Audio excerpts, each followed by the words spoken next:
Chama, good morning. Good morning, Minuya.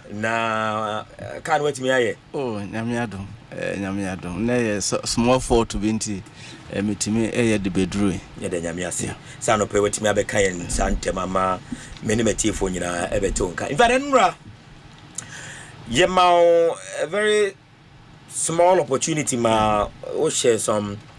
of your mission and vision. Or for Kumasi Asante Kotoko. In fact, after serving the circles at the regional level for so many years, what you are saying in various capacities. Some of us are in Nimudi and Imejuma now you're behind doors, and now they boa the Kotoko front and maybe be a etimi akoye. Ubetimi I highlighted the major year and near my war of vision why you think Kotoko supporters should now give you the nod to be the National Supporters Council chairman. Okay. Medase. Minuya, medawase na machia watie for 80 me anope.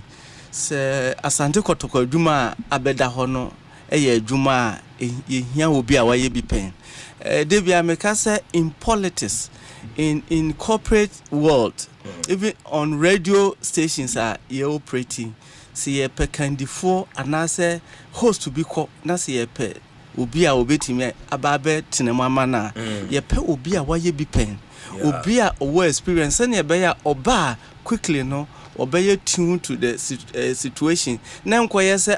station as wo monya nipa foforo enu ntina sesi a wo hwe managers a omubie stations na okono pochi obi a waye bi pen ode no betem a ode ne listeners eneba that person just needs to announce say oh now I'm move from here to here and quickly ubohu say wanya ne listeners ye fa fa Ghana FA example Mr. Kate Okreku now are part of NCC's administration na edu baby FA committee kwa otimi head otimi ye normal bebre e de boa enti na wo system no mu enti NCC kwa oyi niti no quickly no all the football people no nim say owo dada and for that matter no obetimi standing in one George nyana they were part of the group anybody bia no na oye easily to fit in oba ye ba corporate so industry na ye pe manager for let's say hospital ye pe director for any company ye pe CEO for any company ye hwe obi a waye bi pen wo baabi na yakwa kofa ne say mine that particular organization emano enunti se chairman Benjamin Obeng Sekyere I go through the ranks. I was started as vice chairman of local circles, circle 32 Obuase Kobrafoso. Ofri hono mo obeye e hono and I may year revival of circles. Obuase. And the then chairman Nantechi Kojo Nantechi eyi nkofo mienu se omumra me support to event no. Omuba omuhwe innovative way media revival no omodemi ko gina baby. Say eja ye here our region. We need such a person. Now what me abeboa ameye de apeja Asante regional supporters no. Enunti mi be wura mu no gradually no mitimi be ye regional chairman. Me be ye me call first term. Almost no because of your leadership until me sa ko on post for the second term. 2 years, 8 years. Yes. Obi akra and challenge. Me wo mu na so chairman kwa post administration. We buy no or ye say me part of the executive committee members no at the Buan administration for 4 years. Chairman de menyan so ba me say no me hwe per bra or bonwa Asante Kotoko supporter on my no wo ye nyina de support team no me hwe the candidate and I'm saying no me support money we need and so offer me be second vice chairman in charge of what operations and e by your supporters level now me be Asante regional chairman na you 80 circles under me me handing over note to me no me 150 circles just Asante region me team create a lot of supporters at the boa Kumasi Asante Kotoko. Me buy no me hu say Kotoko yesterday we claim to have the largest followers. And on database you can't even pinpoint one single person on any database. And to me yes region no me start a registration. To me high one of the political parties no omo madi cars no started register supporters there. Okay. Those days no me started mitiminya over 10,000 people. A home no yenya MTN Dr. Sapon time. Yenya MTN to be our sponsor. And until the marketing manager at that time no say okay momfa mo domra. Okay. Mo se mo do oso momfa mo dom yenhwe.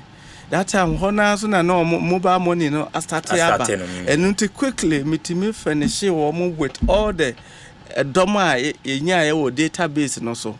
Me yes our project here na Chairman Kwakwampo say no. This project or being starting no a project it should be a nationwide project. Okay. Was here a honor a ma NCC no a kofa Gmatex and ne warrior for boost census we ayede amaye intimate mark say wo hene ka say ye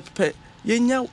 1 million supporters obi abeyi 1 cedi but na yen share asesa when you started register gradually you migrated from my registration the bar for boost census no and now Abuama say abesta asat na my revenue on monthly basis. Okay. Again me buy no me hu say supporters Asante region ye pay na ye hu ye enunti me pe kwan bi so rent office me rent office a cost to boy ma minya be me renting for 10 good years. O rent office yes, for the supporters 10 years. Yes, over opposite Amas one now. Na u twam bia bo sabro say be two apartment. Ya branding no Asante Regional Circles Council. Okay. Na me didu me dwuma yetimi ko executive meetings e wo ho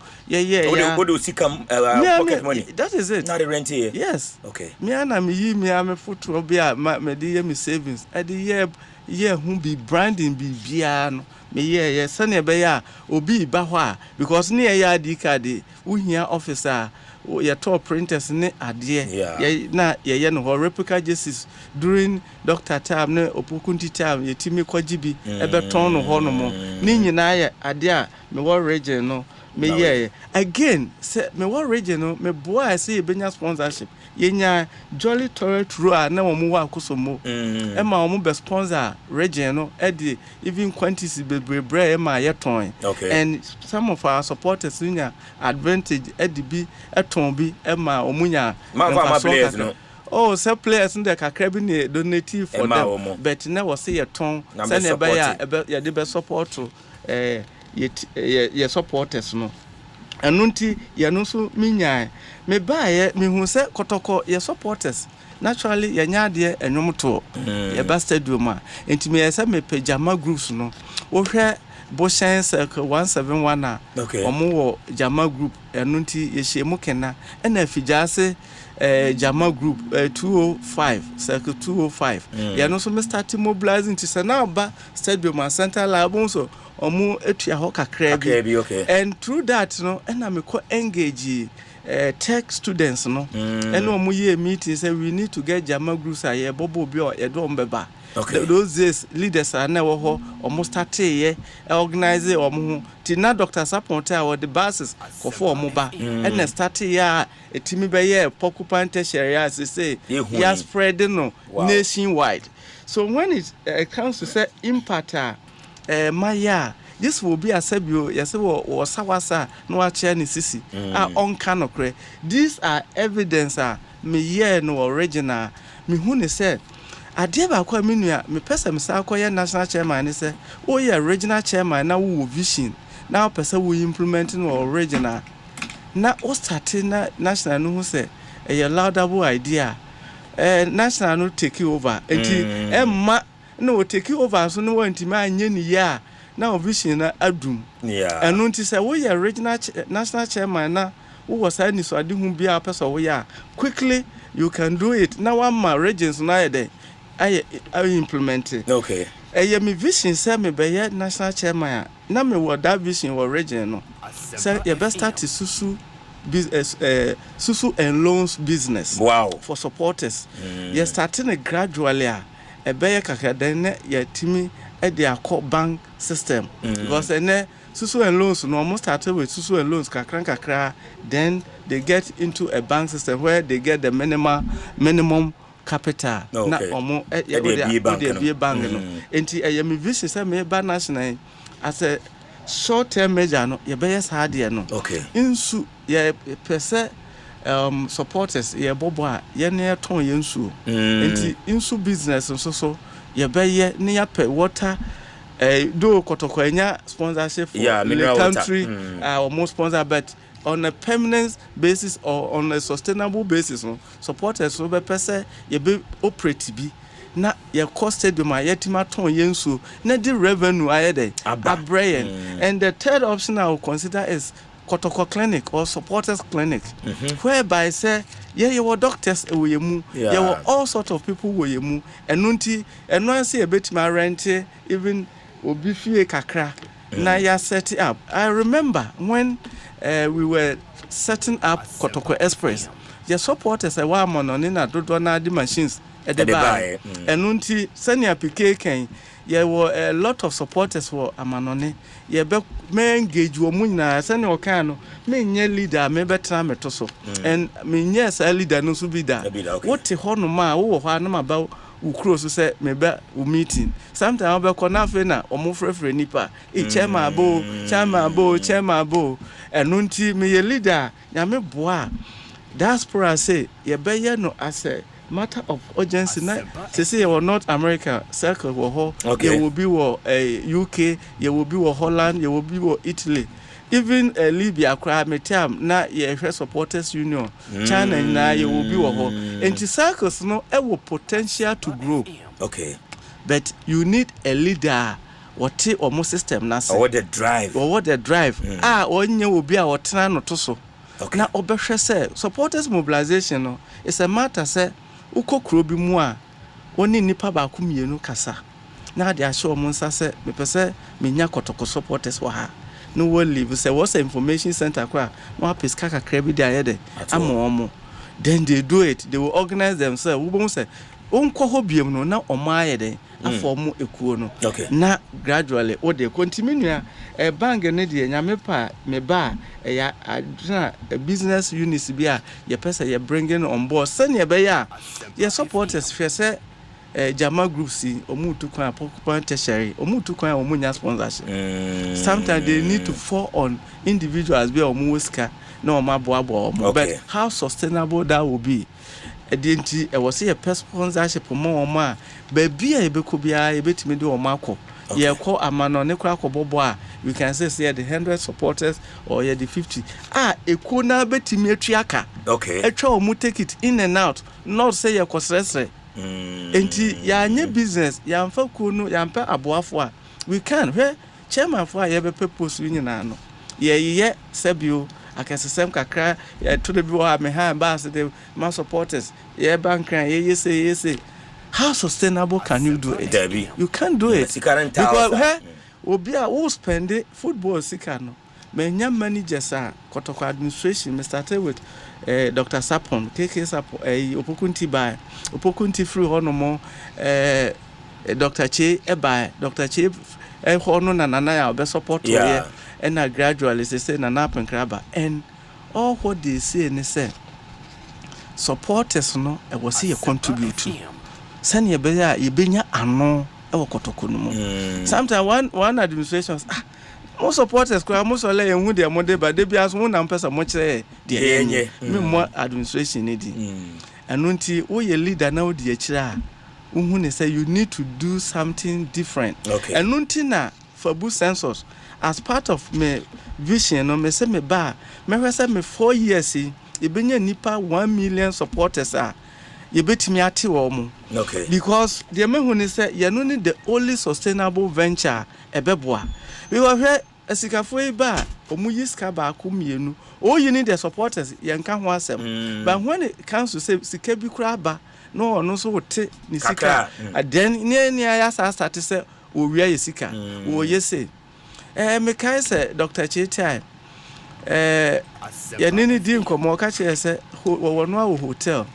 enu nti oba prefer say place be ba da ho sene be ya ye nkoda hotel bi a Sebius went to me cry and could immediately. Yabeka was the car. That was his man. But a crime persona, yen so ye dwen fa no edu baby even we were even saying say rate kra ye tua no eson a whole lot conflict of interest near the normal bebre which in corporate governance supporter ka bibia wo kwan say obekere na adwen wo baby but the manager also thinks say this is the best way I was here ko enu nti na wo say ye benya supporters a ye nyina ye be contribute to one booty na team no hwe say ye nyina ye tua sika na wo ye accountable a enya dion say wa wo yi sika afi ubotoma how will you account for will you go and say wa boka na wanya faso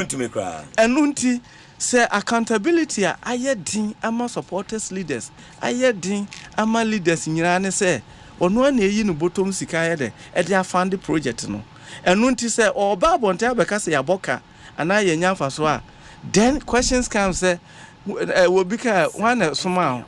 wo je permission from when and I would spend it enu nti e was supporters ye nyina ye boa e generate sika ne ye de ma ye leaders no what the my leaders no there then when you are spending you need approval from the supporters or from the board. I get it. Send your beya also so spending we are back to me who say anything I'm there so that you will be accountable to people who lead you by your jawana when I was spending you decide when to spend and when not to spend that at the end of the day no ubon say na aside problem amanko for na oye de uni omuli no and ya share over the years administration bebre a problem they be our supporters no wo born ho mode kra yehu enu nti fabu census no mesre say your supporters currently enipa 24,000 ya register last launch and nasa wo portal no so ubon say 24,000 supporters out of it no emu 11,000 and consistently year sika and 2 years up to this time 2022 just started here up to date atima my 20 billion so even 24,000 in na can be 50 to 60 billion so until me say your supporters and say ye pesa ye retaining your players ye pesa Kotoko a good coach ye pesa ye tua your players ne kai emo omotena was say yenyina ye ba into this idea of a census no na yenyina yenya edom enu ntime se me ba me short term long term measures me short term measure me ne say in management accounting your topic be in Kotoko no I can apply a target costing I was say yehu ye cost a Kotoko for the month no yebo yenyehu ye cost a ye man say be 3 million Ghana cedis every month. Then here supporters do saying and they work for boost census no so immediately a bit to cover that cost. Let's say about 30,000 supporters or 50,000 supporters. Then quickly I was saying my supporters in where say this is the best way we should go. Now your person Kotoko self reliance I was say ye supporters busum be a bit sika way. As ye targeted 1 million supporters no ebia in the short term no yempe 30,000 50,000 supporters na bosumi bia yen contribute to na ebasa Kotoko bosumi bia wo nya sa sika na then other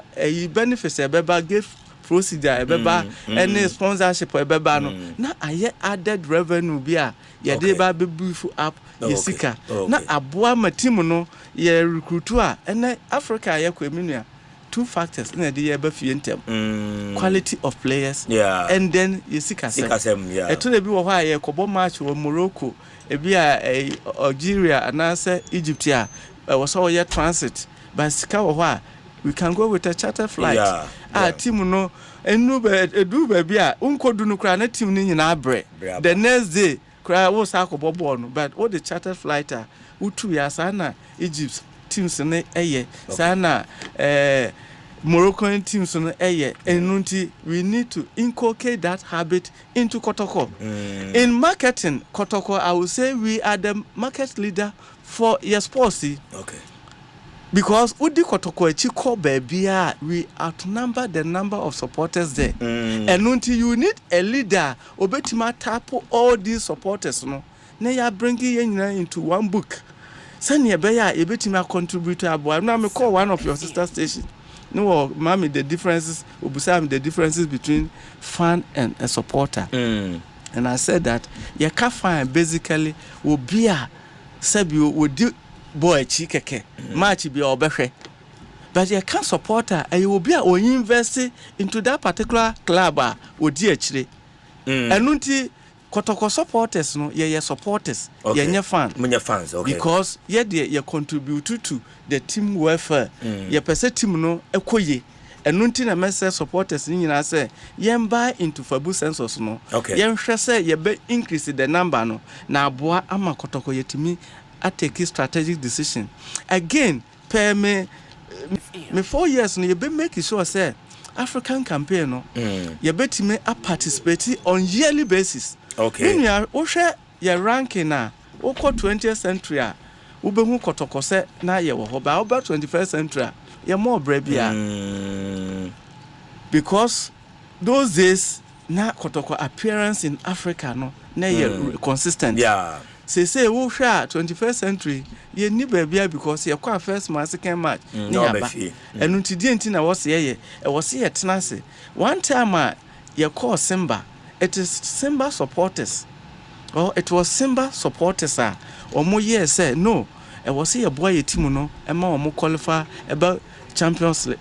no. And until the supporters from social media, supporters from the orthodox supporters no, e kan omuhumbo e contribute to and omutimi boama omutimi no yede e qualify to championship. And since then they have been consistent. Yeah. And Kotoko wo Tama yete Kotoko 1935 and December 1936 say facility wise omo ko money fabu sensor mean you didn't many abrene say we can use the fabu sensor to do promotional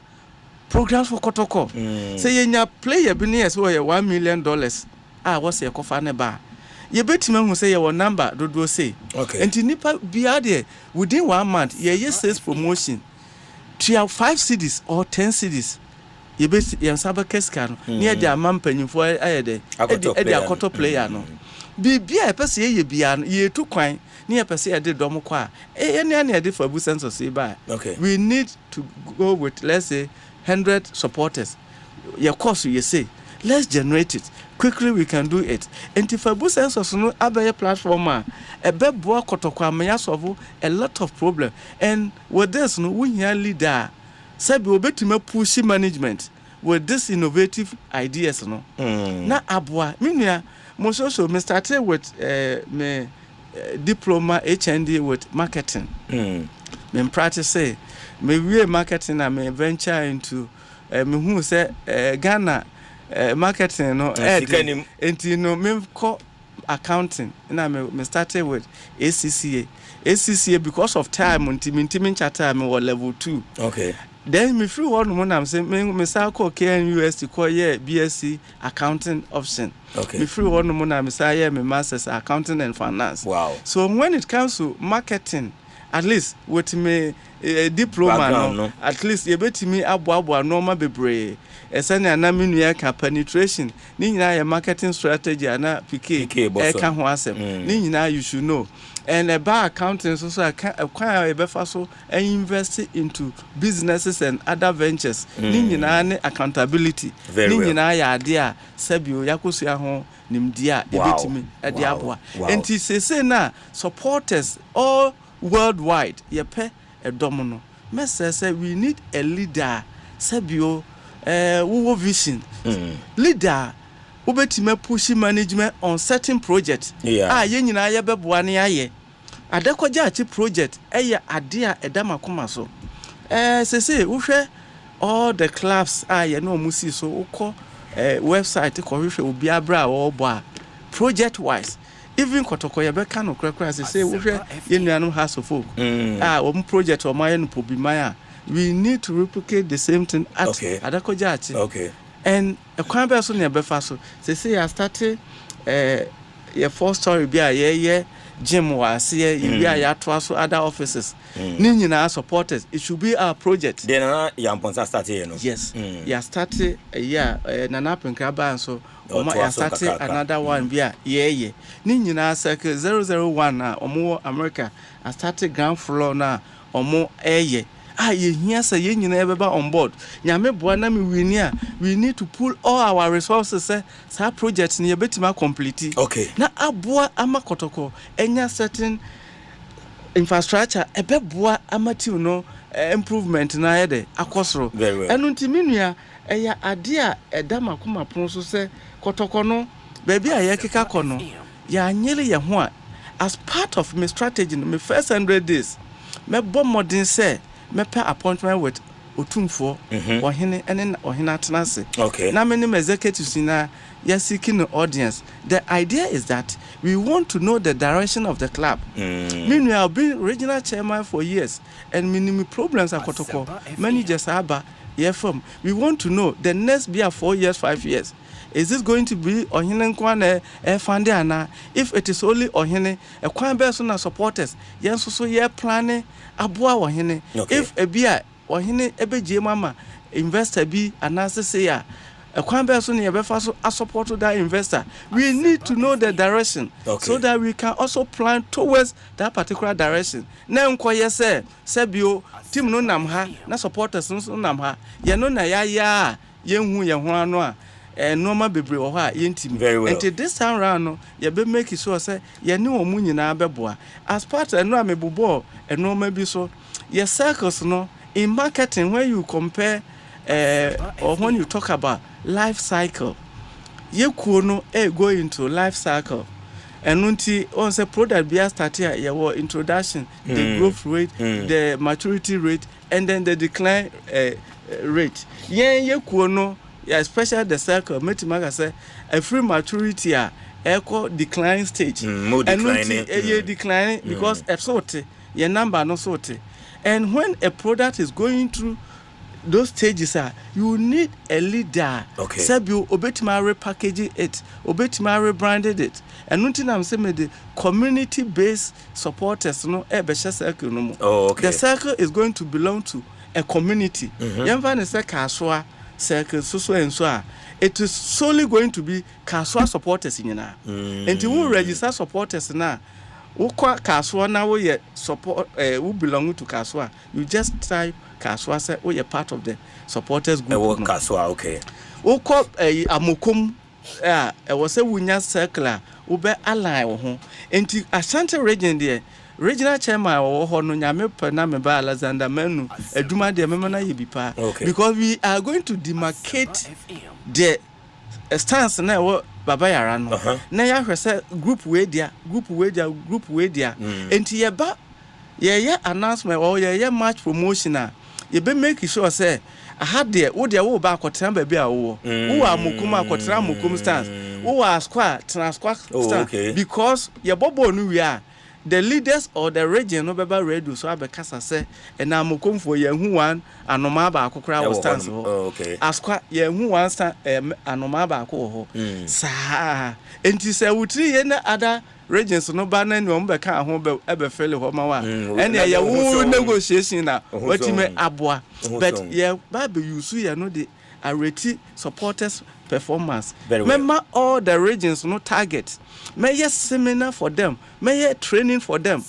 as part of me 100 days no all regional chairman for ni nyina no may assemble one which I did it when I was a regional chairman Dr. Kusibuafo MPP na or one of the ministers no me ma no be educate your supporters no they need there was a trade use and the kwan efa so a lead ekuo I will do similar one me be national chairman so ne be ya whoever become a regional chairman wonimu duties and your roles now nkasa chair your floor chairman keke meanwhile ye ba ompeso aso ye nya dom no ye bobo won kran we don't need to bus supporters from Kumasi to Accra. I was a regional chairman in Accra. The Greater Accra regional chairman. Organizing supporters. I want to support the team because you need to be selfish. Selfish in the sense that I was a domino by your home matches. Sunday bear ye benyeska. Very well. And until your home grounds one was making sure say a domino by day. But away matches when you were supporters based for honor. yetimi rally behind the team a nkofo bi be kokora ye groups a omoye dede no na ye do mbeko da se edom say ye the bases tredom ni nyina edu ba bi a emoa in terms of safety and security aspect no edu ba bi a emoanti menua metima ka se ye wo normal bebra de bi ye ka se leaders be pe position a ye kasa bebre but Kotoko ba bi a ye du no any ba bi ye pese ye kɔ no de bia wo ya ade you look at the positioning of your club no position baby a ye da sesi ya no supporters are not happy enunti na supporters bebre etida no enunti we need to revise your strategies ye nyina na team no ye team boa page team no and you need a leader or your visionary and I will say not any other person than Chairman Benjamin Obeng Sekyere. Again me be original chairman solo me finance me organizer for the me first term no okay chairman solo on compete yeah we will be a menene kasa bebre nyame maka no point blank say I'm winning this election now me the why me first vice and nunti solo in his own way no enim say chairman Obeng you competent enough obetimi ayesa adwuma we again o say sibe so no ya me communication officer wono na na hwe radio so kasa na yi nyina meka se omumiensa nyina nya me boa na me weni a omunya be part of my team all inclusive administration me be regional chairman na chairman Kwakwamposam na aba be interim administration for that period me ba ye na no me no omunyina kabom my appointment ni nyina they were part of my administration but as time goes on Naija also sounds na woko and I am a leader me pay resha for a lot do baby a behwe baby kakra me hwe we ahode we betimi aye we wa ha na push you ko ha and say nipa be kan okra I did a lot of reshuffle in my administration and ye there no the man ye there ni say we are national chairman 1 hour appointing on call for okay so I will have people be in charge of social media ne there ye ba repackage ni ye na ya make sure say because omo ye nkofo wo po omo sesi a wunya omo eno nti e wo say wo hwe kwan a obefa so aye de a manage omo na otimi on monthly basis no the national chairman will have meetings with them via WhatsApp and answer Facebook or Twitter na ye no my dey I communicate on monthly basis na omo hu de e koso wo team no e ba circles level na omo de wo kwa wo behu omo you get your organizers ready me dey be am ka so your national chairman your regional chairmen are there organizers for you because omo na organize supporters no in the regions no amount ni nyina so no ye ko ba bia behwe se omo so because do ba bia you need to go and do rally say team no ba bia Accra and na jona na say the next day ya be meet supporters ni na omo che your strategy was your faso then we move on say na was say chairman ways and means no ntiminua ways and means unim me be chairman ma classify no say a normal miensa which is bobo playing body no ye one playing body no I will include the opposing team and then who team no who we no then you look at the referees now omu take decision on the day no you know so come ways and means no then who we are what them pie boy the atato and sa normal miensa no anyone be a be year free with preparation mu bia no unya the opposing team players they obey remana there be some because strategy me hwe o ma ho ode no me hwe o ma ho ode na ma hwe kwa me fa so a metimi I make use of o ma ho ode a en over just NCC that is it enunti e ho no ye e kwan bebra meti eno ni we say means no kwan bia wo say me fa so a no I just say to abama say be chairman oh yanda me ye ye esuma se me ye dada ba do ba bia you have a limit wo ye leader na unya kwan say baby bebra you can influence but onye leader na who limit to certain areas but wo be national chairman whereby say you can call anybody to support anybody to perform you can delegate anybody on your behalf said ni koye adwuma we ma and lo and behold the person betimi ayo because of voice ahead afre no enu nti na ye nyina ye pese tumi ne de wo gina wo exercise ni ya ebeboa ma wo achieve wo result enu nti na mepe this definition by a management definition by Mary Parker or say getting things done through other people's or management getting things done through other people just say onye bibi onkwa onye bibi na yes delegation of powers through people now ultimately achieve na referees ne ba obey wo den. Oh, referees decisions on match days no aya na affect ye enunti edu ba bia you need to manage them no ne say your supporters no what's your no omokasa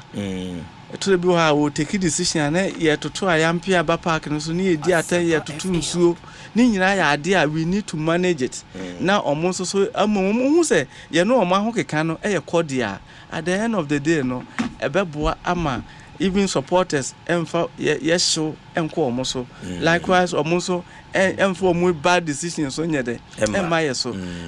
ye call one of the centers ye share clean goal referee say no even ye true na call inner perimeter kra 18 mo kra say no enunti edu ba bia hu say why is this person behaving that way and the football I can say free and fair no in my dictionary it's never free and fair in my dictionary never because they can change your position and your destiny on a match day nina we say means no ya behwe na ya nina very abusia for Asante FM sinie 94.7 say ya tie chairman din we ye vision and mission supporters ne to about mana ono ese obehwe na watumi aye but chairman afi yen working nkaka ne ehwe the region for 8 good years. Yes. One Matia says ultimately make it up about 150 circles under the region. The Asante region. Yeah. Uja a circles in the saying more corner 150 out me me kono say me handing over no to say there me beto 80 enti me call me the 70 na call enti the obes besi manano 150 circles na wo with Krobia circle number or the year juma currently and that is how it here ekuo no eto be one basic problem a ye wo ye local leadership. Local leadership. What do you mean by local leadership? Say be a circle 1 over circle 1 a menshia circle getting somebody to lead circle 1 sometimes a problem and because of time no obi a hwe sabio ne time ene adwuma obetimi sacrifice ayede aye enunti hoye problems enunti chairman dem administration wo ye say yanto local circles ni so nyina aba yempe leaders ewo all the groups ni nyina yewo ye bankran a munye all local election ye no ka ho bi na ema me kra me 8 years no so ya a break akasa be kan no because we needed to monitor ni yanto abani nyina nti chairman obeba no ni woni fresh leaders a woni wo mo kwa akoye adwuma eminua a problem obi wo ho a wo ba because of na ho keka no kranti otimi pagya circle no ebi ma ho keka kra o de man no so a otimi begu circle no because of authoritative nature nipa no beye. Okay, when you are leading people na sabio we need the stomach to harbor sad nonsense na sabio a problem meeting obi be sorry akasa but when timi authority na wa hekura meeting untimi manisi hobio ntini nyina ye ade a affect your leadership yenya enkofo se metima ka se circles dodo na yenya leaders a ombeyi omo asi ho oboase this is one of our problems enunti metrase anama sorry say me revival obe revival de nkofo asisi ho awie obe wie na afa de omo so be yire omo ho apagya kuo no and then you involve welfare activities into ekuo no. And nothing America say may training because people doesn't know how to. Some people or more per se from more chairman, but they don't have the leadership skills. That is it. That is it. And nothing they did training no bebano. Send your beya wouldn't normal was offer so. Not yet the welfare no so. Metima culture say most of the circles are existing because of the welfare local chairman for no input to. No, okay. Circles na solely for Kotoko no. Se Kotoko nko ya na circle no meeting editorate and offer nipa ma oh match we matter am ya she match we obeko meeting afi na chairman no be free edom enti that is the basic problem ayo enu nti no ye behwe se saa adwumadie no very well ye be ma regional chairman for no I get it or ato aba all the local chairman for ni nyina circles chairman ni enya competent people to lead them very well then we are and na ye just 4 councils per your constitution no. Yes, regional we want more than 10 circles no. Ye ma council status. Okay. But so far, Brunhafo, Greater Accra, Asante region and Western region, and na ye that council Volta region, Central region, Eastern region, the Upper West, Upper East, Northern and others. The new year about 12 regions. They say there was 16 regions. About 12 regions you need regional council status. And nunti me ba me bo models as part of my short-term measures no 1 year no all the regions no was me de ba council status. You know na be bo me say nya dom wo fabu census yi so. Okay. Because they say yeah the fabu census for core region na 1 month here you kwako register supporters e wo ho nyina. And I can tell you 8 million supporters no enye Kumase nko because Kumase per political demarcations we have about 3 million people in Kumase. And into yes 8 million na chese enye Kumase nko other regions ni nyina aka ho na country wide. And nunti e was say your supporters e wo ba bia no you make sure say you betima atapo ya bring will be on board. Very well, Chairman. 8 years and now survey on the region. Yeah. I'm for the training to us, and also we are accountant here. Yeah, sure say openness, accountability. Yeah, they are who you know high esteem. Boss spends a buy on board. Oh, a free office. No. Nesika do saying that we account ma we region mo who say may hand you over say na the standing of Kotoko because you who say we open there the national and now say the council nations amount for akuma beto mo in that regard no e now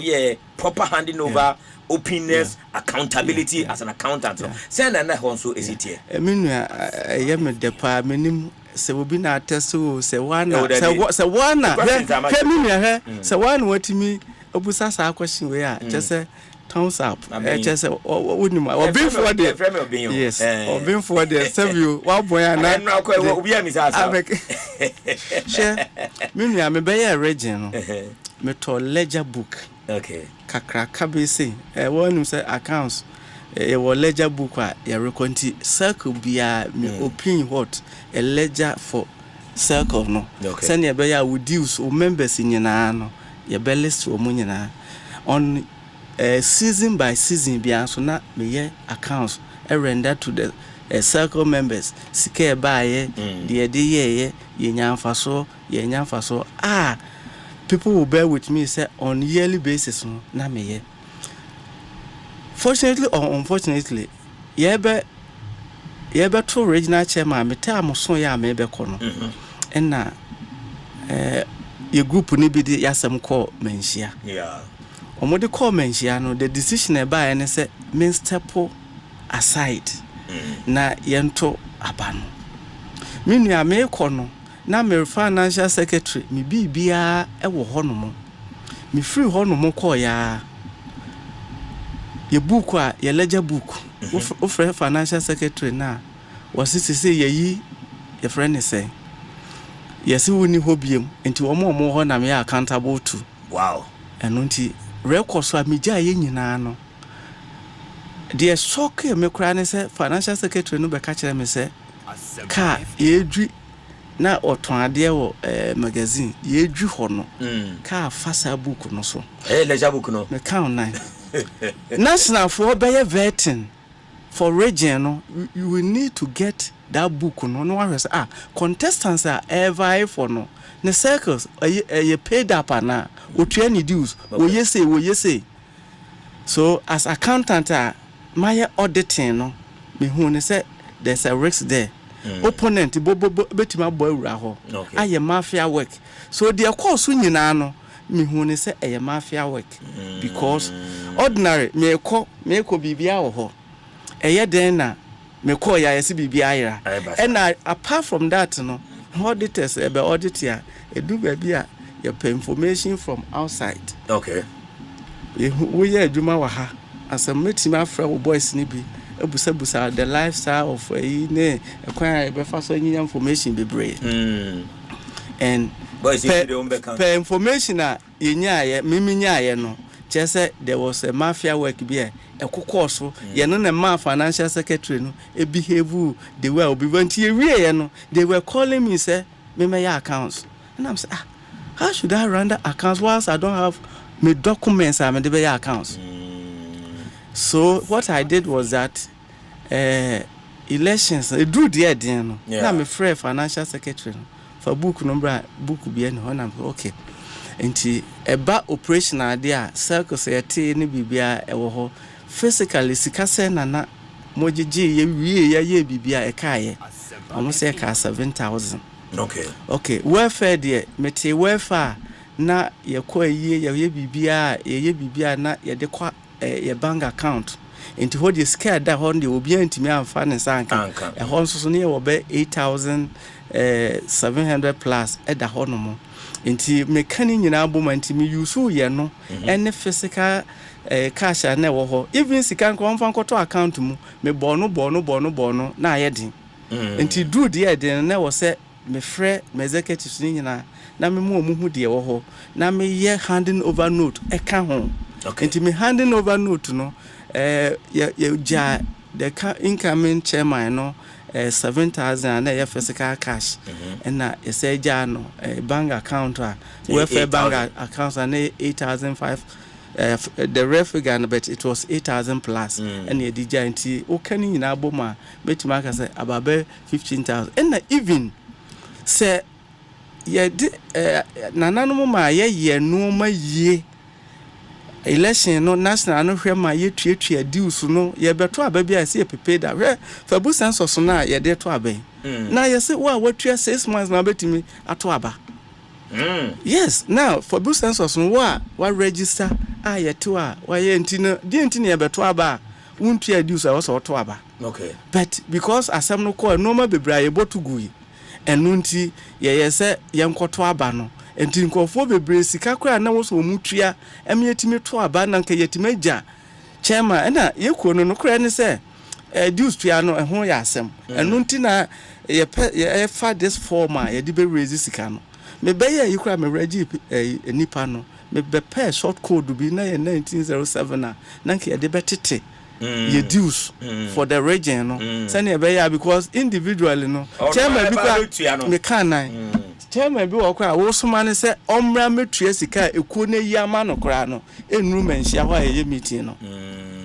and to avoid that no me na ye me plan say me kotua sika nyina kra me akra ha be register region no so kra me say register region no in the register of companies or me register region na ne wo ye document a ye de ye bibia which me handing nyina over to the region say na be a professional because who could be accountant yes more documentation way more you need to fall on the national no na national no the registration aboa but me hu say region na yeso sa no do baby a impediment bi wo ha national no kra say omo no onye papa wo pe document kra na edin so we needed to get our own document ni nyina meye ni nyina okay enu nti me nua meka say ye no ma no bebre wo ha ye boa region no but ekuo ni ye no any people with their certain mentality bi wo ha omo mpese ye be follow the rare processes no so enu nti a na ma supporters leadership no me finance person and idea receipt na so and na football idea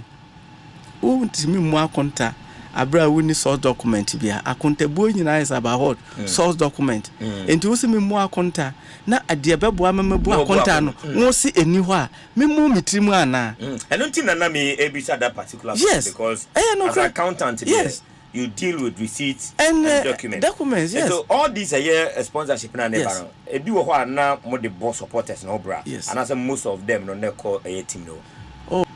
yemfa say a team no ne supporters no say ye dumadie ni nyina ye sikasem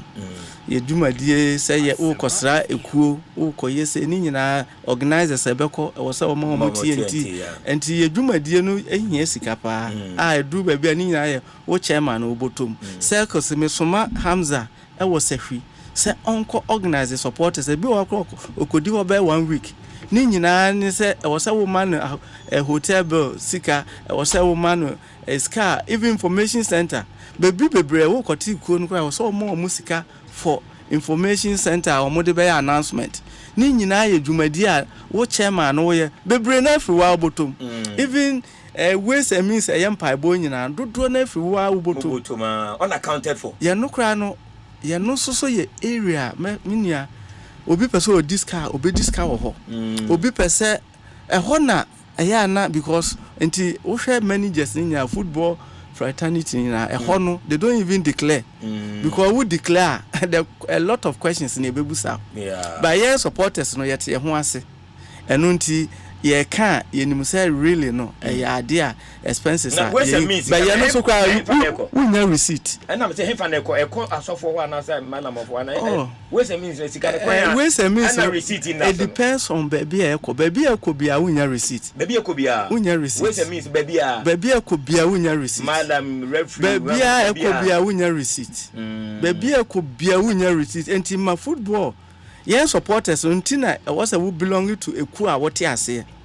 The aka nyina no unya receipt a wo de be back expenses but say wo domino etwase ene omunnim say resource ye koye resource aba normally wo kan omu agitate problem ma enti ni nyina ntina to be wo ha supporters no yesesa yensa bebre because me ba o ya mama ewura ho so me ba ho no nya resource a wetira me ma ho me da no me ho me hu bebia okeka kono enunti normal bebre ho ha because your supporters want to know say the no nya resource enti semfa so ma ya moska nya so mfa so ye say nya so mfa so anesa wo koka ye obi amfi enunti ya ade a ho no area no heading to manage ni nyina ka ho na ya kontabuo no du ba bia na a little bit difficult no because ye dwumadie no bebre wo ho a and administrators bebre Dr. Sapon was chartered accountant. Nana Penkra chartered accountant. And one conversation I had with Nana Penkra, so your auditor as well. So yeah. So was most of the Ibebre per accounting principle near you can do. Dr. Sapon there or buy was a Kotoko koya koda 14.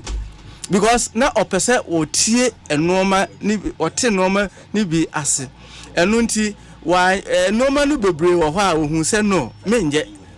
normal no bebre wo ha ohun se no we enye good practice nti menye Dr. Sapon ba wo hwe system na ma de na nkofo benyo se menhwe nti team no beda 14 and wo se na damfo be friends hey masa wo ka se ebebubu petrol ha on one sorry asama ba na quickly wo hu se no then de nkofo keka ni nyina no men starting na menye and was starting say wo ye no league no oje toato asa kosi say ofri ho obeti ase no the same thing applies to omo maka nyina omo te language Dr. Kwame Chieba no onim football musa but oba first term ono aka de wo mani second term no de ekeka kono na afi de wate ase and efri ho no wo che wo Kotoko akobeje league sa the same thing applies to all the administrators are omoba opokunti kwa ba during that time aname ye regional ye je double FA Cup and the league ni nyina ye nyina ye support a that time kwa na chairman so local na administration no ho ano ye deputy to kwa henkra as PR enti no adwuma no ya ache na yehu enoma bebra ye betimi aye ede aboa enti menua accountability de nyame pa me ba ye behwe se national no on yearly basis or season by season basis no ye betimi aye den render accounts na ye dwumadie no bebre wo ho no mo so a ye behwe na whoever ye ni deal bia no at least ye benya documentation akova na wubu akonta na say auditors ba audit wa me per me training no was a national yɛtimi nya external auditors a enka before say your accounts be babon no na ya audit ye regions so yɛbɛtimi apɛ internal auditors bi wɔ national no na ɔma audit regions no na ama akontabuo ayɛ den kama ewo ye supporters base no mu na wo spend a wo so hu kwan a wo befa so spend ewo mu se enoma no dodo no wunya receipt de but ye bepe kwan a ye befa so a ye beboa na etimi aboa Asante Kotoko dwumadie no enti minua meka se accountability de ye me hallmark with proper documentations and you know you bet me render account very well but may share again say how is supporters no circles in the Ashanti region how do they see you regarding the see time I work on they say calling for your comeback feel say the more no bit because woman next time out yeah minua marvelous because baby cry na minim say oh we there or asomasi camp and now we opponent camp kra no they are calling you chairman bra beniye kasa circle be me modi o my invite me and I hope no na it wasn't part of my plans because me say automatically no maybe wo ha o ye campaign utimi ma obi say high way there the worst scenario no betima say but they are all calling and now people pretend enipa di wachi a eto bi wo ha enye so sure say omunyina beto amount ye ne nkofo bebre di nkomo a with ye vision ne ye nkomodie no ye nya edom bebre edi ye chi a circles in the Ashanti region there metima ka say me wo adofo more than atamfo a few people me ko second term no circles to about only it was about 154 people na circles and I say dodo to aban emunipa 5 na 2 no nipa 5 na 2 no and no chere say yamba say 3 circles say nipa 2 now it also means that at least dodo no ntime de bia me kase dodo no pemasem sene few bia ye wo ma mo pemasem kra ya agenda one on one wonu din komo sre kama bet because of bia wo di na chinti no na yese odi na chi bet see e ko group no mu into 8 were and nothing na manage say a different census to aban because chairman no pe wasem na members pe wasem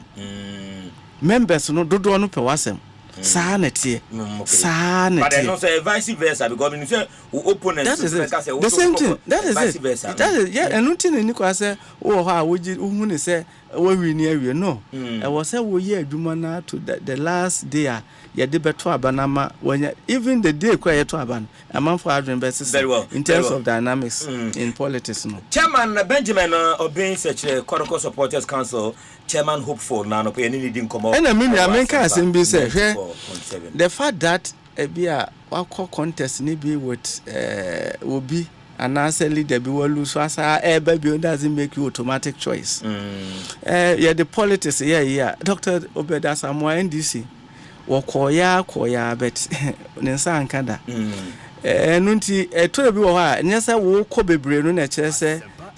aduro so yese nipa pɛ at a point in time bia ne nipa pɛ and so time ye open up this fabu census will be a bit to be no. I think the obvious choice is Benjamin Obeng Sekyere. Chama mama misa aya amanfo may I support that belief say obi a oye leader no and that no rechikura na PK kan. I say apart from the CEO of the club or the owner of the club or the managing director of the club nipa obo club no kapa the supporters chairman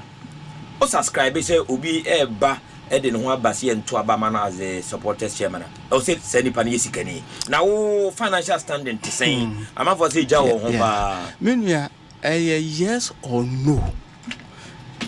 or no in the sense no ni say ya try esikafo no bebre esikafo they have the money but where to invest in the supporters no edu ho a ye no na ye problem no edu ba bia was what this sika hye de boa supporters na ye issue edu ba bi nso a was ye this sika hye de animonyam na omode akwahye ho no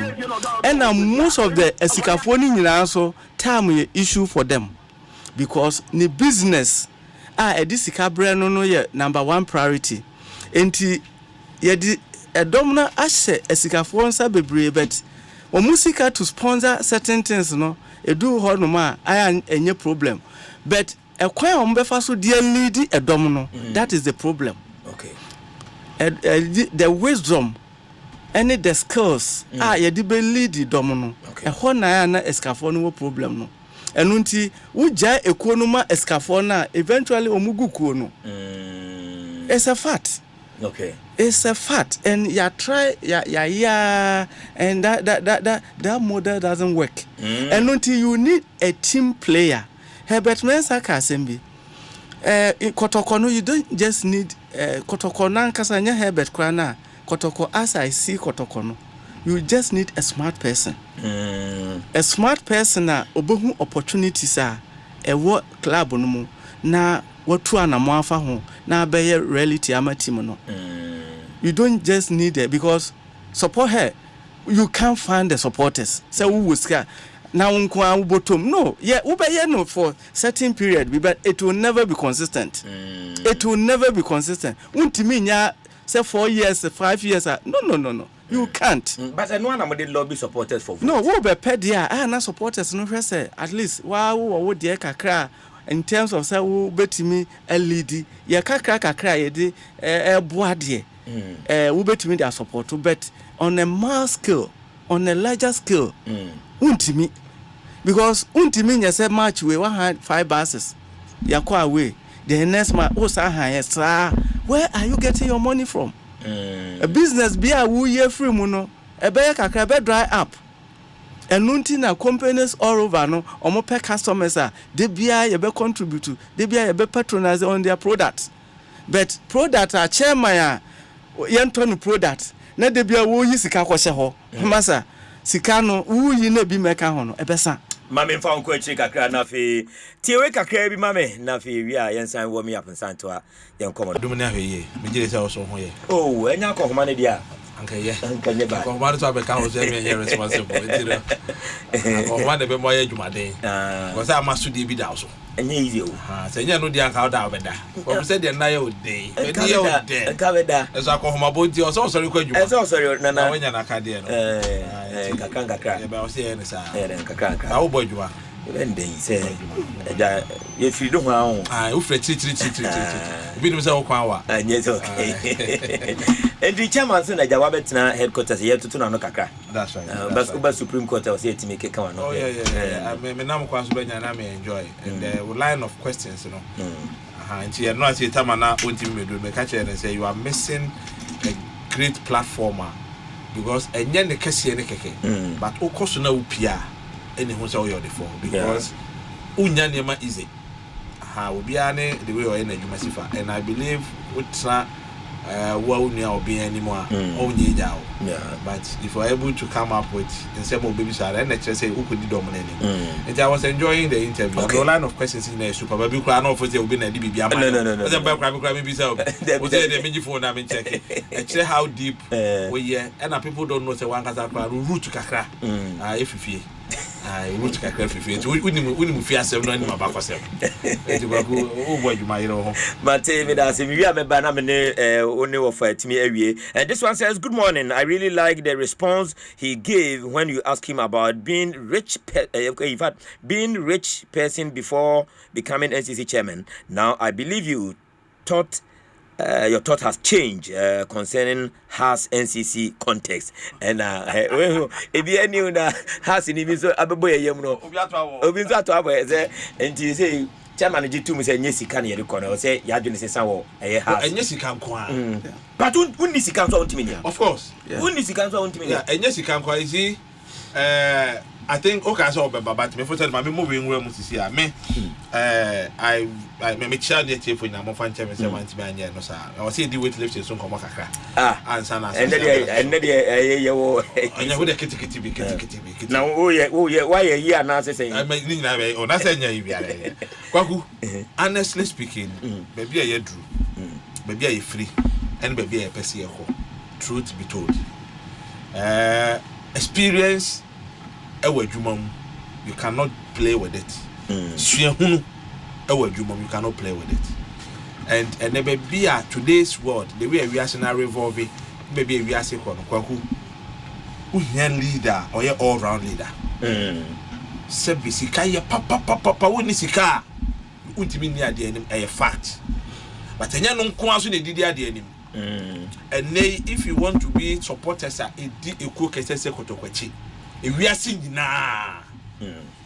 nyina you want to be the leader and you must be somebody who possesses all round leadership management accounting knowledge fair ukitesika krampo now if you don't invest it well won't say you invest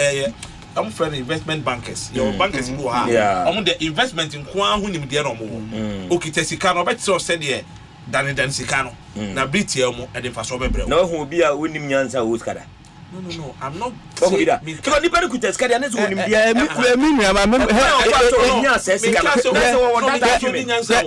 dia Rex ye from be Rex enye ni panya na timi take Rex bi wo ha de escafo no bebre on Rex a crutch ni be take no enu ndi na sa wo hwe ye part of na those who are professors and others they are not that fabulously rich because before he would take a risk share all the risk factors adewe nye se ne besi se ne si na me wo panyini bi wo scapa bet ansa na obebi adwuma obebusa no ho a lot of questions omo kro mbe ye adwuma ko so ombe di omska but obi a wonim sa ade we nyina na adwira ne se me disca kwa akohyem eye ya afa anye ya ye no na aboama omuni knowledge in yemba say accounting and even risks no obeteki enti sikanya ya risk taking di madre bi wo ha obi betima enter into endeavor bi a wo nye ye de kasa ye beto obi beye wo ye ya so afama no enti sikanya ni nyina ye say ya risk taking risk bi wo ha obi nteki risk bi wo ha obi bebusa ho a lot of questions and nunti that is the answer I will give a risk leading me to my and then taking that risk doesn't mean you are wiser than Sebius obi na one take is a risk no because bi wo ha e be end ye e bi won so that is it so to round up on this I am saying that you need somebody sebi and democracy camp is even akwanya kwase KGL penina or sponsor utie the message or the buy no e bibia ofo say also oye no de boa emma enchirima no epedu certain level now corporate world today economy bia is strong bia uhia corporate world no and say private sector no into it now if senye one I would do CK and one person cannot also run the biggest team and club like Kotoko. You can do it but you be do point you be no sabeje so we need somebody obetimi adane every opportunity bia no into resources abeboa equal so uhia obi o wonim there and I'm saying that if you want to enter the corporate world and a private sector now ko convince enkrofo a you need somebody as a leader no or say we obi a what capacity obetimi abodra to say multilateral company be now wako convince marketing guys go to come on board if you don't have that capacity how do you do it you may be rich all right and sikanya no kwampo no say be hwan sikani obetimi anya sika true means be as be nyo no ane bre what ya che ebia ya didie and now say true something and no there be it is any pa no in experience wise obi a wabobra a brain mo journey a cracking the brains and they do that level no bu ana nyesa akwanya ne bi no nyae it is empe woman you say sika nko you may get somebody administratively and cooperatively no the way also boa na mo rewra na mo nya edom de ba policies when you talk of policy obi asebe the name dey work from how does the person understand something we call policy these are some of the things maybe a year course is here you need somebody or all round leader a basse uncle feti camera he'll be able to do it but need leadership say we should rely on him all the time we knew what a good no only why you knew now enterprise enterprise the what it means we knew what a sole proprietorship it will accept you or see starting be afresh but a corporate now say who directors or structures even when you are not there the system can even run Matthias so I think that we need somebody obetimi appeal to all phases of life. A human the bus also corporate world or capacity to enter. Okay. A bus also bold businessmen more capacity to go and convince them. A bus also organic product even never car or capacity to do it. And it's kind of bansono also your capacity to invest it, to maintain it and to manage it. Very well, Nana Kwame Damkano, Chama Fiba, Nami Fame here. With all these experiences, I will gather here being the regional chairman. And the backdrop of issues are going into this contest. The one learning from the supporters front in relation to the new position you are aspiring to go get. Ubetime boa a year supporters nationwide. And I say, Senior, now start here. Say the men who say beboa sponsorship. Sponsorship ne adia beboa Asante Kotoko supporters because Jumadienu bebre wo honoma sunsunpe. Honam no emre to say they started with tertiary porcupine ombenya match days bia away matches bia ombe follow team no but ahoden na omode be kono sometimes any ho because omo frame na manya bia mo omo frame we na we anya bia mo ma they can go enu nti na ye hia sponsorship supporters no mu ebeboa na atimi a support your activities na aye going concern de bia na ye betimi aye de aye na nkoye one off enunti media meka say ye dwumadie ni nyina enkoye nyina ye ba akofo botom no yes because a leader no organizers ye form as regional chairman for because ekuoni ni sika ye de fund wo no chairman no man is ka de ye adwuma na da woni bi no wadwuma kra betima asen penyin na wo lead na wo sika no looking at world economy no eto de bi wo ho a in Ghana, for example, even do baby a CD no cry to me same for Juma, to me lose sika. Yeah, last a year who saw no money in her. And Nuntino na ube here be sustainable. Be and Koya say, one off will be been who now will support her. We've been doing it, and yeah, we lead and do critical. Say Uncle Pace camera, what to me could pay the bar. You wouldn't yana the question na the where Nyanso so a part of the support. Yeah.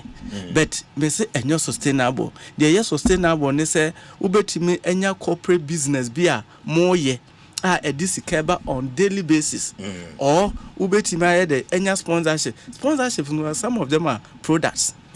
And until any so cry yesika say your product a kwambe so na be fa so de nyeska e cash a kwambe so na be fresh so utilize sika na e ba wonsam no ni nyina ya normal wo so wo hwenti me de meka say ye de be boa supporters ni nyina ne say ye dwumadie no e wo se nyeska ho na me de beba obi question a obusa say e wo say supporters no enya sika free fabu sensors no mu ana me de ne say per the thinking of fabu sensors no say ye be mobilization bi sika bi de atoho e de ama supporters no enti ye relaunching say sika ni bi na omuko yiye e de ye say ye say ye de supporters to kwan we can write a letter to that fund na yetime e de support no enu nti say supporters sika na ye gege enti there should be a percentage bi a ye de beto ama supporters no sene ye be ya supporters dwumadie no saa sika na bi ye de be sponsor e de aboa eto de bi wo kra rewarding supporters fabu sensors we need to do certain things a be motivate supporters na mo motua ye kwa South Africa kwa say ya imanadru ba bi a e be kitima ya raffle bi kra wom do be win na ye katekita e de ama no. These are innovative way we can use it to bring people on board. Very well. And ultimately, these are some of the things that me say. Yeah, but intermediate, me support the idea say supporters should have a mobilization fund. Be send ye be ya ye dwumadie no bebre wo ha ye de beboa na akoye. Chairman, one big issue I feel say why my man ya na ye beba ho. Ye beba. So on what my trouble, my answer back. I trouble. Okay, you take it. Okay. Okay, you take it now. And if I no can enough me for next one. You take it no be busa say ya na say enye. Per the ideas are ye de buy no because we Western world na ye woto take it no odu wa ya scan ye problem a ye wo ye processes. Your processes on the do baby emma who take decisions bi wo saa normal we hu aya na edin cashless system no de e manipa anya corrupt the old way ya gigi sika wo gate no metima ka se e fankofo bebre asase hwe omo a omu nipa miensa ejina gate wa ton ticket no corruption bia be ko yes ankofo miensa because I've been a regional chairman. Okay. Nipa na wo ton ticket no nipa na wo check no even security na ya mo ma ba ho so mo mehwe no sa nipa miensa ni nya sikadie bi koso wo gate a omunya ye involve. Yes, and I can give you countless scenarios I am person ye beka ho ase but say you take it me am phone so na omuye utimi to no on phone unya ye na uto take it na oba na ye betima scan amawa na wurama necessary scan and diverting ko ba bia me na that is the best system we should encourage it. Very well. Nti hono ena wo se yehwe how I betima scan how I enkofo ntwa bi ngum sa processes no controls no any ade a wo se yehwe ni ye ma ne timi ye ya ebeboa Asante Kotoko minua Holison Controller and Accountant General's Department no we say our labor force of about 189,000 nationwide and komodie bi a midi say about 15 to half of it about more than 50,000 supporters are ye dim komo say ye be rolling omunyi na aba fabu census no so that on monthly basis no ye betimi aye den atete omo na aboa fabu census no until there are a lot of plans wo ho no ma ye boa na was radio presenter omo players eba ye teams no mu me what I can say there is you can just recommend. Yeah. You can just recommend to a team say be am a player but who coach na radio presenter I recommend the player because most so mo yankofo a mo di football na chi most mo wani a mo de hwe your friend is matches no enti say be akọ hu player bi na suspect so you good now recommend say oh chairman mo mfa no nko na yanko so no hwe o impose bia but the mechanic say your managers na omo hwa take the final decision no omo na was omo hwa say the obi ade bro omo bia no it should be quality na say obi impose bibia now the hu emre kase na why nti hone there menya again say obi recommend radio people does it even managers who are managing the team they do same supporters do same obi aye nti it doesn't say obi nko akoya na ye but obi wo ha agenda ya na di akire no na ye problem what did not buy be we good actually what they are buy ya je no na obeye no hu de te say wonu nko na obobo no that aspect no na the personal interest ya attach to recommendation ayen hone problem kakra apart from that is a bad. Very well. Chairman with the mama no 3 in 1 na memfama na why no yes snap ya mama me feel say one of the major issues are better tackle infighting within the supporters front and I say supporters no because mobile election I know say and nam ya kupie mentia what you say and again during Christopher Damanya time yan tibi kra chairman no tin kan e wo say Kotoko national chairman also tene Kumasi on ti Kumasi time bia ebi kra say we ngizimani we so ya ngurani na de sa tribal comment ni nyina no ya de a ba in that aspect, how do you bring all Kotoko supporters together? What you say, devoid of bigotry and this tribal comment and this infighting. It's me kwa kupiemo menshia and all other stuff. And you are the first one. The second one is very critical. I said, Kotoko forcing more supporters of 8 million supporters. How do you get all these 80 million supporters registered? A quite bezo, census your supporters. How are you going to register them? Now you say where they were a registered Kotoko member or boy, and then the final one. Yes, Kotoko somno. They say and yes sumbium and yes freebium. They say the I see cape. Ye to Abama say by Kotoko near now be penwe juma and also be penwe didi. By communication by member who say Yintuameka or see a mammy cap credit. We be position be at the Bemo Kotoko Biano. No person did you and no you come up against all these issues. A crime bear so and now we know now say Kutia with 3 in 1. Chairman Benjamin Obeng Sekyere. Yeah, no my Meanwhile, about infighting within the supporters now. Make say circles. Will be no be case a hono mame no was minyai circles na me more national supporters meanwhile no cray ba kope. No cray woman say circles and e ba beto aba. And a management atna say sa circle for we ya na kofa afabu census no e de baaye. And I have sa pese esa boyen na disikabre Asante Kotoko. And again, your last meeting I share wo mention and say nananom patch say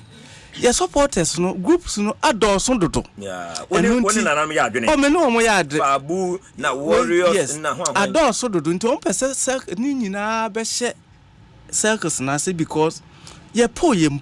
as Kotoko etie no. Kotoko and ba football ma ye the market leader. About the supporters basis so circles no na ye leader because geographically no ye wo ba bia ko na akọ form enunti na me say product bia akọ form no you need to repackage it, rebrand it na be strong circles enye ye circle ayete ye wo 00 asa North America no man start adakoja achi project ya omoye Holland circles motor machines equipment at the brass Asante Kotoko and the circles no aboa Asante Kotoko but do ba bia ekro ye any infighting a wo kan ewo mu a wo se ye hwe your constitution wo ekuo bia wood wo bepa ye wo mra ewo kuo no mu your constitution kire se ye ba beto aba any supporter bia etimi fa form edifa edibepe chairmanship no enunti e kire se wo wale wo hen kra na utimi ebe contest for the chairmanship. The idea is that the club is a nationwide club, worldwide club, and for that matter, leader no betime free baby ayede. Aba, that is the idea ye de buy. Enunti say ye pese yesesa yensa na ye ne say okay, the national chairman should come from Asante regional. Your constitution no na was ye amend. Ni ye make sure say going forward no, the national chairman can be from Kumasi and Asante region. Na diaka no ya hwese other regions no ye benya representatives ewo ho because omunyina eboa. But for now yen stating categorically ewo ye books mu ne de obi atimi bevai. Entimi wo say obi kasa say wo yes we free ha me fa ne say you are myopic. Oh okay. Unim de wo ka ye mra no kra ye de ya de no unim. Timi de bia no obi aka me say you read your constitution till say your best no. That is how it is. Well. And that is the proposal as a man for make say ye behwe na ye no nya ba akofo ye nyina ye gitum say okay going forward e be a national chairman should come from Matese. Yes, House of Folk there no man say the national chairman should come from Accra. Nti no ni nyina no we will look at it as it is now no there ya amend no but nyame boa na ye about to so the way normal koye no all the contestants are coming from Asante region. And nti say ye wie na ye nyina ye share on Congress na de ye beji atum no ye was a amendment and we can do it. Well. Say there was a remaining as it is ye besa ye de aye na aboa ye supporters. So far the questions no the makers my answer ni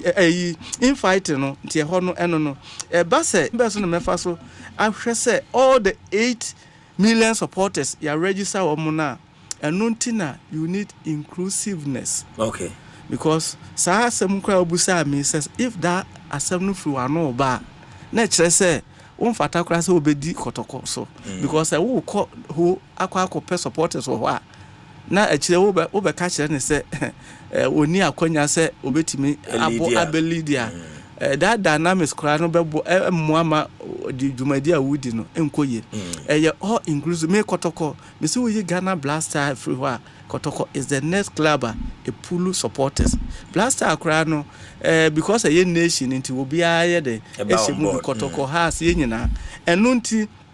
de meye say your supporters all over the world ye the fabu census no be call for the registration for regency there meye no as a project me ho say a year project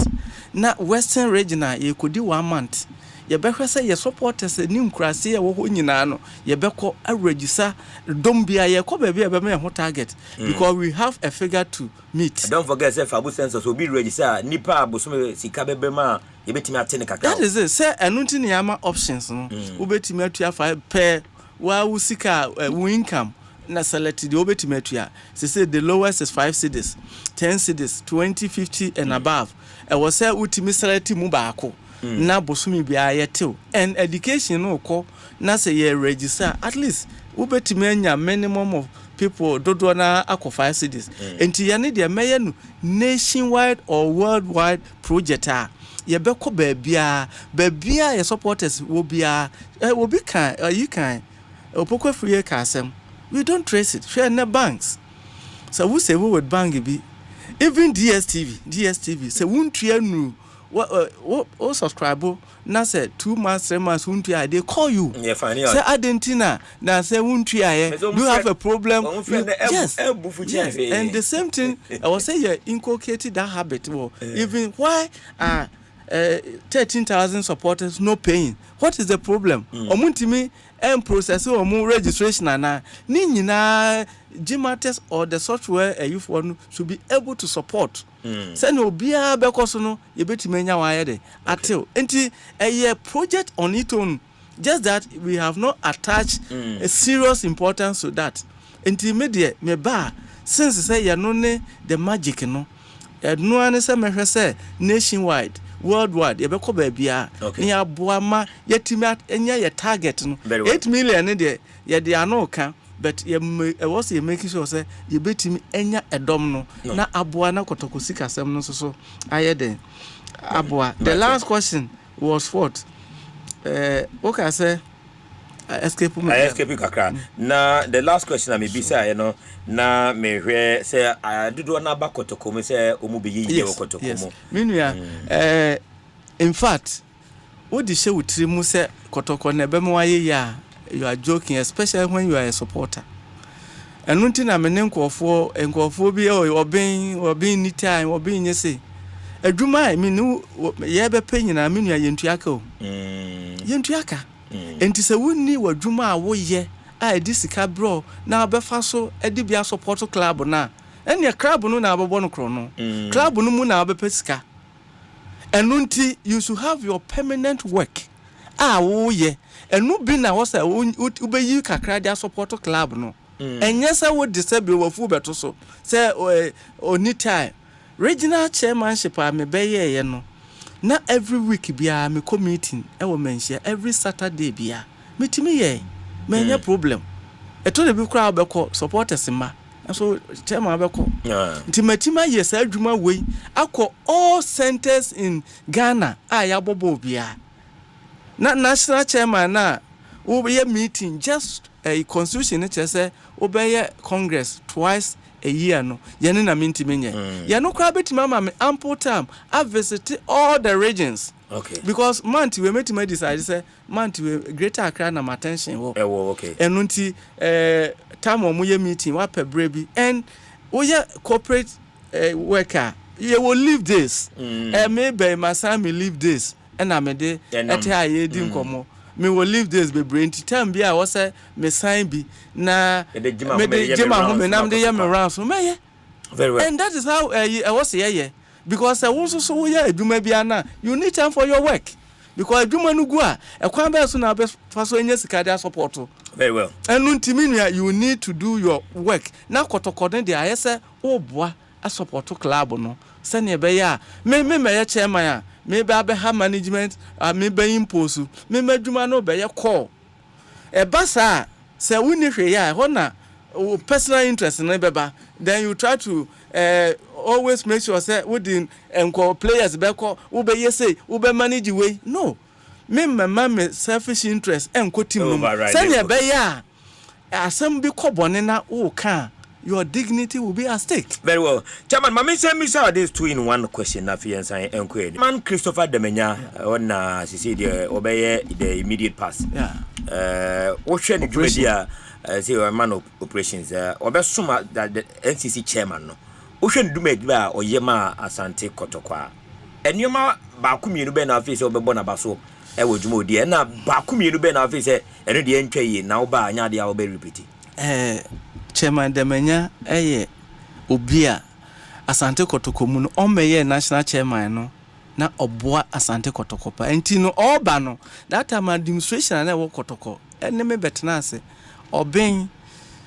Christopher obi a ono ni nipa a wodi sika de ma Kotoko a onje azumi say administration bi pese o loan mu sika bi de ya ade a wodi matim na onje and obaye no consistently no ne support to the club no obi eni ho obetima writing off inti meka say ne love for Kotoko ne de obaye wa boa se Kotoko ebekoso and this position I dey man as operations no metima aka say obetima coordinate well with the regions no more because region and national chairman wabeye national chairman wa graduate to operations no say wonim supporters ni nyina ewo ewiase nyina enti wohia mo bia with the national chairman with the regional chairman for na obetimi ayede a coordinate well with enti that aspect so obeboa obaye no fabu census one of the achievement and make say obaye na numbers no wo form metimi aka say one of the pillars we invest into fabu census no mu a etimi ababedru sabre enti make say fabu census no abedu sabre because of the involvement and then the capital we inject into it and na aboa amano ababe yese enema be na wonye enoma akwa wan hwe kese a me ba be hwe kese the supporters mobilization the supporters no se ne be ya ye be hwe se supporters no region by region ye betimi aboa apagya na tension no was most no say ekwan be fa so ama team na yede apagya and say we try supporters na to abama no wo the way na ya time edu ba bia na den a ye pese ye leg no Mekasa he was very instrumental na ya time say supporters na to abama no supporters organization ho na Mekasa or fall short kakra about visitations and others because of the time ho kakra de meka se ho kakra no na near amanfo de bonachi but apart from that the involvement in your matches ni bibia mu ne de in fact you can't compare to anybody all the national chairman for aba na won say bia na wo kesikafo asem no omo do ba bia omo time no ni omo busy schedule no sometimes so no say na sika won ho pa ubenya sika ba ne bread ye to le bi wo ha wunya to answer nya time ama Kotoko no wonya the team Kotoko no Christopher ni position so far after no land no position pa na ni position pa ni na NCC chairman dey na fataro and ye be hu no ye pa wo ho dan the NCC chairman ho no NCC chairman no e be pagya no on say ye dwuman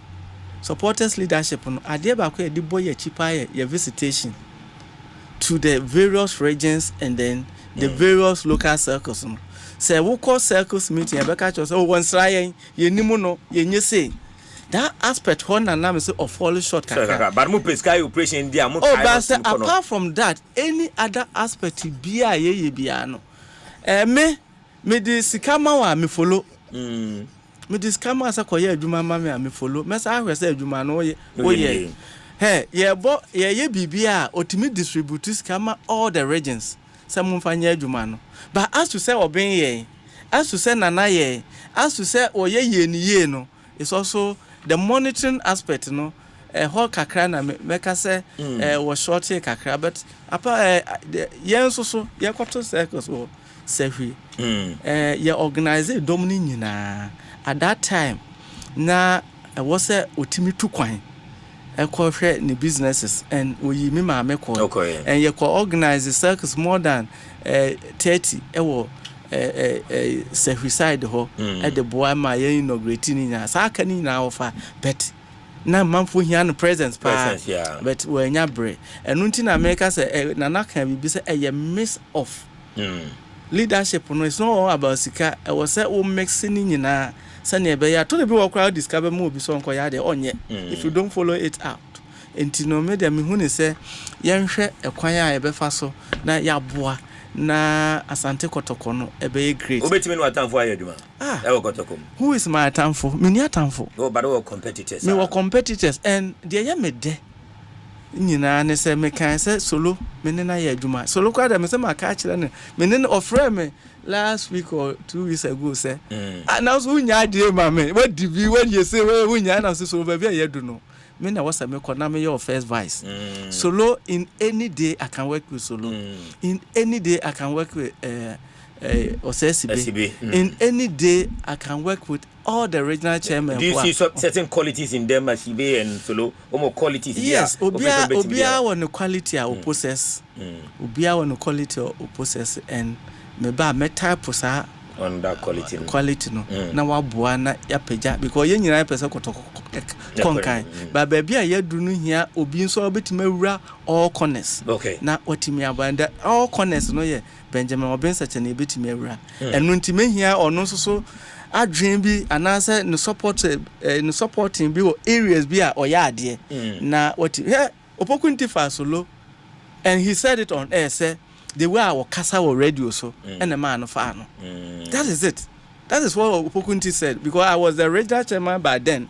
And he was in the kasa and in the normal be and it means that in terms of communication he's good there. Men can say but ahona Opokunti hu no and or the peke no e de kwakwa henkra e kan no and nti it was also appointment. The appointment there will be a pen and why there. Why ain't me make us media any media will be a we sasa den enyenefe or be criticize and we read this something about criticism was it the more actions are will be taken and nipa ye de enya ho eka ho asem because we take more action no obehu bibi and what cast asem no only solution to that only solution to that but obe criticize okay and untime and normal no bebre wo ha ye hu ni say a part of life books are can it is obi I shouldn't be surprised and untime I will be able to work with them and minim say me winning so they will be part of my team. I don't know for supporters because now no many Dr. Jimmy Dinko. Yeah. No catch him say even on the Fabu census no. Don't na Kotoko supporters patronizing in 5 cities 10 cities no. What you say? And I was what confirming they say a do even contribution was circles no krana enya dia eba papa. E check clearly say Kotoko supporters say you know yibima no massa omu dwane omu ntuasa because the Kotoko we used to know no first no player na mkroma sikana ya the tata omba but they say from the front of supporters no omu ye contribution eyi omodin fabu census we had the number of years omaya o senka de monya no e doso chen de nei e wo ho ukọ ye nyamonkwa mu nua mu kura kan phobia for life ya enkrofo yi so omu so entua e kwan be so na be fi a convince mo supporters no ema registering and paying of this year census sikano etimi aboama Kotoko nya a lot of revenue to help the club. Yeah, sure enough we are memra of an abebusan for. Ni nyina ne education a ye no. So on say education no any idea e wo say ye yele ye ho na ye education no na ye ma supporters ehun reasons why e wo say for bu census no omo register minua and this month nko no enipa 687 we call a platform no so and this month nko enipa 687 and I register this month nko e say ye we no amanfo ye den Asante say nutria no any idea e wo say ye hwe na ye monitor ekwan a ye befa so aye den atua timidie me hu ne say e wo say ye yire ye ho na yetimi ye advert on the Fabu census no na etonko foti hwemnua enam mfidie dawubo ehia pa me debia me ka say debia me the Unilever na ye example key soap yesusa and almost started advert up to date omo ya advert bibia wo ye bia wa mo hu dawro ya nipa nte ase na omo enye de patronize enti sese na ye ni abre no dawubo on Fabu census no ya ade a ye be ma na ye de ehia ye na ya bo hu dawro mo na aboa na ya support bia timi abaso na yetimi arechi ye number ye wehwe no esikatua na omuntua ne de ya attitude a enne menua because of the competitiveness of ewiase no obi a ye bibia oper resource enti say for bu census ikra obi timi ye resource on match day your decisions about players ye bibia no supporter need to say withdraw say me kura me yi me ho afrim a player way people attach themselves to certain issues me can say yenua nana ya ofri Kotoko a hokra no group bi dodo no etwe mo free for bu census no mu and the club's decisions on certain aspect no was say no so yehwe decision bi a yeteki bia na was say yehwe say is it going to support the masses no omope e wo mu say when you are managing was said the beboa na wo take even players e ba kra no player bi time twe domba players bi so time epamo dom until your decisions no there was say yehwe ni ye going forward because you see a pedoma even African campaign kra no the more you be consistent to hono etimetro dom bebre e de bre entiminua enipa every money omuntua ni nyina ye certain decisions are club no eteki and how attractive how we brand ourselves it will be okra administration be ba ye hwe the way omo branded team no kra people can join very well and the normal bebre play into this role why people are not patronizing well but it is about time say you be my education now call for more send you be ya omo betimi. Another 2-in-1 question I know I snapping now on mabem. The first one you said now Kotoko's model of running the club no the IMC system what you say ye word and up in car and then in penny for more run a club no only the supporters now you be the voice of the supporters what you say. Would you recommend say Enka as the chairman of the National Supporters Council no obey a part of Kotoko management and I say yenye su IMC na and amufanye man I say Kotoko here and in fact a full management system where you have maybe a CEO will have the management and as a more by the IMC na and also danchenya the second one no more kit sponsor THB then Obeka Ediafa womu sponsorship on Kotoko and how well now more supporters are you ready say more better replica any woman new more beba ebemo metimi extended the sponsorship omo de boa Kumasi Asante Kotoko going forward because for now we hear kitten na Edema Kotoko baby Kotoko FBA no optically they look good and very beautiful again now as the chairman hopeful obetimi aka the afa what do obiampa and what do so me that's good sometimes when you get intellectuals to interview you a boama also whatever you are made of no and I have enjoyed your interview really that's good minia the model of running the club no by IMC no meka say enunti na wo hwe part of me 100 days normal me pese me yan say me permission at mensia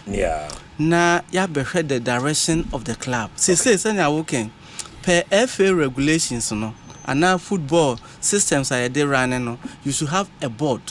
when your board or when your management then the management no ahwe aye bibia Kotoko yentimi rane ye de in isolation and say no IMC ayi no ehse a short period bia na wo hene epese wodi enipa eba yes and wo mu say ateki o hene ebre kakra se bia obe afemu management and a board amaye minim say ade a since the your regulations no ehse before you become a club no and now your club are running no what's a winya sa we nyina wo team no ade a ye be fulfill sa obligations no na because yentimi live in isolation enti me meka say enye permanent anything interim bia no enye de permanent and nti na me say as part of my vision no my first 100 days no ye be pa appointment with ohene ni yahwe the direction of the club na yenso ye hu kwan a ebefa so a yenso ye de proposals bi ne moa ye pese ye boa club no na ya fa so e de ato ohene anim ohene tie supporters pa make us emre bi issues bi by timene me executives ye ko one of the akwaside no ohene tu kwan oba ohun me was chairman we de wo kan was chairman we de misro mami 2 weeks problem bi a wo ho bia mehwe na ma solve. Okay. And menini nya engagement bebre ewo regional chairmanship a me be ya otie de ye beka bia eno nti na du mre bi ye call menhia no ohene ye se chairman de na ye memfa team no mfa so menya den o ma ya kwanya all players ene supporters executives no e ma ye kire ya adwene e fa ho nti ye ho no ye behwe na ye nya sa opportunity na yenso ya suggestions akire ohene. Okay. Eno nti ye ba THB sponsorship to the club on ye Jesus yes na so far fantastic, but the mechanism your patronage no supporters patronage you know na what form you know so na ehia say me rope this for boost sensors in no say ya de na ye tua sika supporters portion you kra na me ka ho asem ye nim say your supporters e bia 1 million a ye betimi aye promotion na yetima order a larger quantity nti sponsor no buy mama 1,000 and or 50,000 pieces na support bia wutia dues bia no it should be you ba kwama menua baby a me pese ye de ade no kono me I'm going to give management pressure and na say na o ka say do me pese me call management ni mu me ho enya me position me I don't envy to be a management member me dey say supporters no ye pressure group enunti say ye govern the supporters ni year management na bebe ye na so board bebe ye na so very well, but what they won align omumo a edu ba bia the leadership that you need to lead won't mean lead because ensem bi wo ho a omo kan obeku achi meanwhile so na do no so no you should always carry the voice of your people wo mu say team no na ye da no wo say the team no penti de bia no the be bridge gap ne say national no should have a meeting with management no a be regular basis say ne be ya the management no pese ye dey cut down to the supporters ni nyina ye timi ade akọ de bia no because of omo engagement aya na nye regular no na ya tade ntokwa e dey ba supporters front most original chairman we sorry baby now we can because of decision bia management take here when involve even the national chairman there may me say any decision supporters decision bia e ba affect supporters no management mo include the national chairman no onye known to that decision send your bear on so betimi dey down na o chechirem send your enkoya decision bi beba even pricing of even replica just no sometimes make us say supporters who ni say was rock kakra enunti there na was ye efa ho national chairman should be involved na ya negotiate price economists will tell you say the higher the price, the less the quantity will be. The lower the price, the higher the quantity will also be. And nunti was say in pricing no ye hweni nyina say ye ba form kakra ye betima ye den aton more say price no was ra nipa kakra bi na beto sanso na gate fee ekoso bebra wunya dom bebre ma ekofom a dodo beba ni nyina should be the dynamics we need to look at. And media me say may more closer to management, but I wouldn't be say I should be a full-time management member because management you not be in bed with them. Yes, so that obekwa ha kotia asem no na odi aba be implement na sponsorship no de replica jerseys no ye bepe kwan ye befa so a regions no nationwide even worldwide areas ye betimi enya places so shops kra na yemfa say North American circle na mompe baby a beton replica jersey eba edu ho no ma supporters ye wo sika kakra wo ho a ye betimi akoto na ye de ama regions no say monton emfa sika na nya de mra wudi beba bonten say ye de quantity we call Greater Accra no yensa anka sika ye de quantity we call North America no yensa anka sika at the end of the day no image basa anso so kra omo anso betime tuaka ediskana mai na omo aton no ho no enunti that is the way we are going to do na aboa sponsors no so say if Kotoko can buy these quantities say obetime to buy 1 million replica jerseys among supporters obetima to 50,000 100,000 and above any package yempe bi so nya dey enka ho na emonti minua there are a lot of things we need to do ebebo ama Kotoko apeja chairman Benjamin Obeng Sekyere na mehwe me time na just say 50 questions na kana hwa na mentimi amu se ne nyina